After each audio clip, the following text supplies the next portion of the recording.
You know what's fucking frustrating in 2026? Dating is frustrating. Can we please bring back men that work hard? Can you believe I got stood up last night from a Bumble date? God, dating sucks so bad. The very dating scene that modern women have built is the very one they're complaining about. It wouldn't have come to this if modern women didn't punish the good guy for being good. You don't need to be at the bar looking for men. You need to be at the bait shop between 5 and 6 a.m. on a Saturday morning. They all are hot and jacked. It's crazy. I've been going to a lot of places in the city recently. Coffee shops, cafes, bars, events, places where there are a lot of people. And I haven't seen a hot man in a long time. I don't know how to explain this. I go out and I see beautiful women left, right, center. Beautiful women dressed up, stunning, hair done, confident. And then I just see no comparable men. I don't know what it is. Where are they? I haven't seen a man that's made me stop in my tracks in I don't even know how long. I haven't seen a man in public where I've been oh, that's my 10-second crush of the day. I see gorgeous women anytime I step outside of the house. I know there will be men who look at this and are well, we went outside and we saw you and we didn't think you were hot either. That's not what I'm talking about. I bet you went outside and you saw some women that were hot. And I know this is probably a function of the patriarchy because women are expected to put more effort into their appearances and into presenting as hot more than men are, but it's kind of wild to me. Where are they? This woman can't be serious. She mentions that she's seen women who are beautiful, hair done, makeup done, and in her words, stunning. While seeing all these women, she claims she can't find comparable men.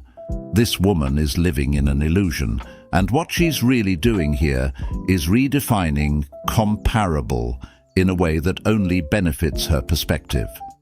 She's comparing visible, surface-level effort, makeup, hair, outfits to men who typically don't express value the same way. Most men aren't walking around styled like Instagram models because that's not where their value is judged or built. And that's the issue with average women. They claim that there's always women who are 10s, but what they're actually looking at is fabricated. It isn't real. What they're comparing themselves to is often a finished product. The reason why they claim there aren't comparable men is because they're comparing real, everyday men to a highlight reel version of women. I don't know what's in the water, but men are just flabbergasting me every single day. I just got done from the gym. I had a long week. I wanted to do a leg day and a sauna. And I got done, got my protein shake. I'm excited. And I'm in the elevator, and this guy's in the elevator.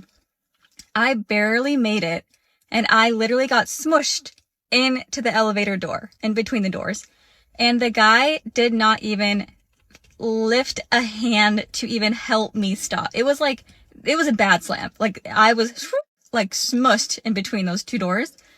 The guy did not even help me at all. Not even to press the open door button. Not even that. I'm flabbergasted by their lack of tenacity and testosterone these days. What is going on in the water? Can somebody explain something to me, please? I want to know where all of the good men have gone. Where are all of the chivalrous men? Where are they? Because I just went into Circle K with a stroller, right? And there was nobody around except for the guy at the counter. And he's just staring at me as I'm struggling trying to get through the entrance.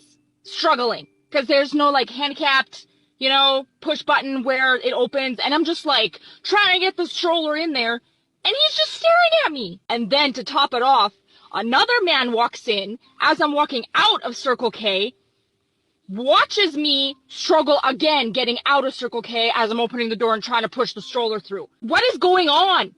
Where have all the good men gone? Where? Why? I just don't understand. There's no kindness anymore. Where has all the kindness gone? I don't know. don't know what to say. You guys have a good day. Hopefully better than mine. Bye! This is what happens when women feel entitled.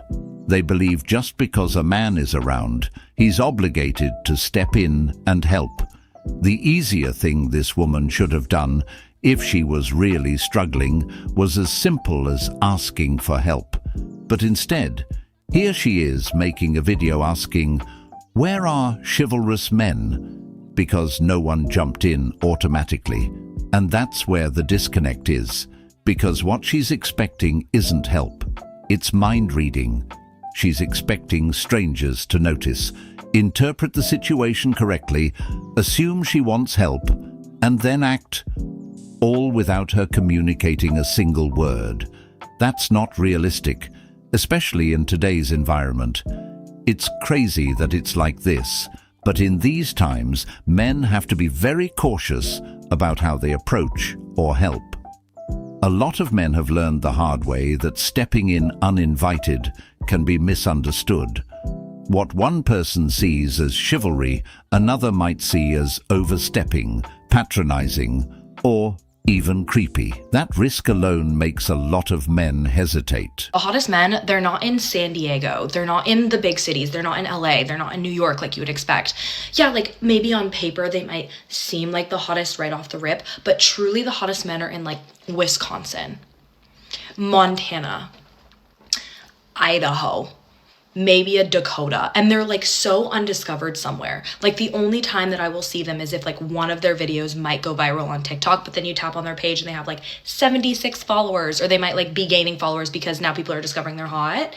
Then they move to LA and blah, blah, blah, blah, and get less hot. But the men that you see running around Newport Beach, the men you see running around, I don't know, Miami, not the hottest men. Deadass, you need to go to like Wisconsin. Men are trash. Oh, good. Here we go. I just saw a video saying that we shouldn't say men are trash because it's not every single man, and really what we mean is that patriarchy is trash, not men. And while that may technically be true... Okay, so someone has just admitted that it's not all men, but I'm sure they're going to try to justify saying it is all men by some convoluted explanation. Here's why I justify saying men are trash. See? Look at that. It is both natural, healthy, and expected to hate the people who violently oppress you. Violently oppress. Okay. In some places of the world, unfortunately, women are still heavily oppressed by men. But considering where this individual certainly sounds like they come from, how exactly do men violently oppress women in the Western world? I never get a good answer for this. Generalizations are fair to make when they describe patterns that can be statistically demonstrated.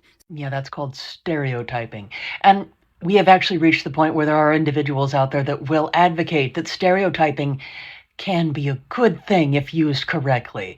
But just remember, generalizations are almost always a tool of the ignorant. You see how comfortable this woman is getting on camera to say that men are trash, and she really isn't getting much backlash for it. Now flip it the other way around. What do you think would happen? The reaction would be immediate, loud, and intense. That difference alone says a lot about what's socially acceptable and what isn't. And that's part of the bigger issue. When one side can openly generalize and criticize without much pushback, it creates an environment where those takes feel normal, even justified. And it's really because of videos like this that a lot of men keep walking away. Not necessarily walking away from relationships entirely, but stepping back from engaging, from approaching, from putting themselves in situations where they feel like they're already being judged or blamed before anything even happens. And the long-term effect of that is a growing disconnect. Less interaction, less understanding, and more assumptions. Here's a dating hot take for you. If a man suggests a coffee date for a first date, he's just not that attracted to you. Are you stupid? I'm actually so upset with myself. I saw the most beautiful man I have ever laid my eyes on at Chipotle. I went in to get my bowl, and he was eating in the restaurant, and I was getting my to-go bowl, and I'm thinking, like, how am I going to come up to this guy and let him know that I think he's the most beautiful man I've ever seen? He had Tabasco on his table. So I said, I'm just going to come up to him and I'm going to say, hey, can I steal your Tabasco? And I did that, and he gave me his Tabasco. And I'm like a dumbass over here dabbing Tabasco on my to-go bowl, staring at him, thinking of how I'm going to come up with something to mention. Like, hey, are you maybe single? Like, do you want to go somewhere sometime with me? What a loser. Whatever. And now I'm in my car. I'm not going back in there. What am I going to say?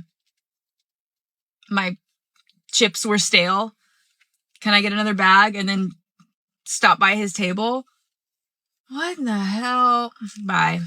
What she's explaining is something that a lot of guys experience.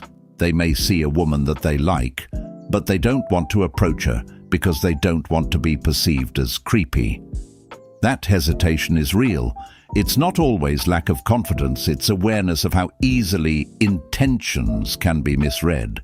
And what's interesting is that this woman had a very similar experience.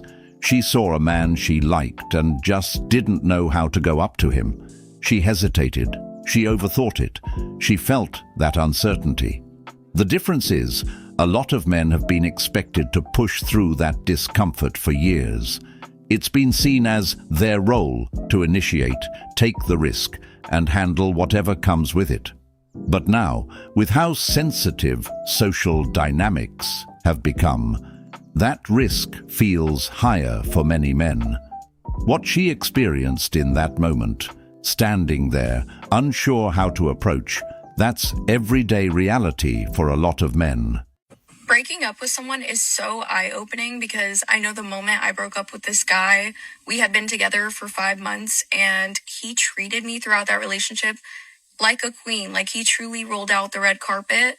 But the moment that we broke up and I wasn't willing to get back together with him, he turned so vindictive and like every thought, I guess he had thoughts that I didn't know about, or like secret feelings kind of cooped up in his head because he let them all out. He let the true way he felt about me come out, and it was shocking. The man probably said things that he didn't mean because you probably broke his heart. Especially if he was treating you like a queen like you said he was. That man was probably carrying a vision of being together for a very long time. For that to just go away with no fault of his own, he's going to have some big emotions over that. I bet you anything, little things that happened in your relationship that didn't seem like a big deal at the time, all of a sudden popped up into his head and they were a big deal because he went through the energy of making them not a big deal. Until that sacrifice meant nothing to you. The breakup obviously bothered him, and I don't think it's fair to necessarily say that that is who he was the entire time or that he was hiding his true self. Because I think that we can all give ourselves the grace to understand that when you're the person that's getting hurt, your best self doesn't necessarily come up. And I dare say that you probably missed out on your chance to have a long-term relationship with a complete lover boy. Sometimes dating the nice guy just isn't enough. Let me explain. When all you know is toxic relationships and unhealthy relationships, of course you're going to gravitate towards the nice guys who are chivalrous, generous, kind, have a good heart, ones that make you feel safe, the ones that make you feel really good, unlike anything you've ever felt in any other relationship. And we stay with them because we've never been in a healthy relationship before, and we're like, why would we leave this situation when I finally found something good? However, you can be with a nice guy and he's not able to fulfill other desires of yours. Maybe he's a really good guy, but he doesn't want kids. Maybe he's a really good guy and he doesn't want to get married. Maybe he's a really good guy, but he's not fulfilling your sexual desires. Maybe he's a really good guy, but he has no emotional intelligence. And the point of this is, you don't have to settle just because he's a nice guy. Make sure that you are getting 100% in a relationship. Yeah, he doesn't want to have kids, but he's such a good guy. Yeah, he's super busy, but he's such a good guy. And we tell ourselves this and we stay. So a guy doesn't have to be a bad guy. He doesn't have to be cheating on you. He doesn't have to be a narcissist or any of those things. Sometimes when you're with a really good guy, doesn't mean that he's the guy for you. And at the end of the day, always remember your wants and needs should come first. And if you're giving 100% in a relationship, you should be getting 100% back, no matter how good of a guy he is. Sending you all love, and just know that you are enough and you deserve everything and the very, very best. For these women, sometimes dating the nice guy isn't enough for them because nice isn't what they're accustomed to. And in reality, many of these types of women who have been in multiple toxic relationships can't deal with the nice guy simply because he doesn't bring chaos.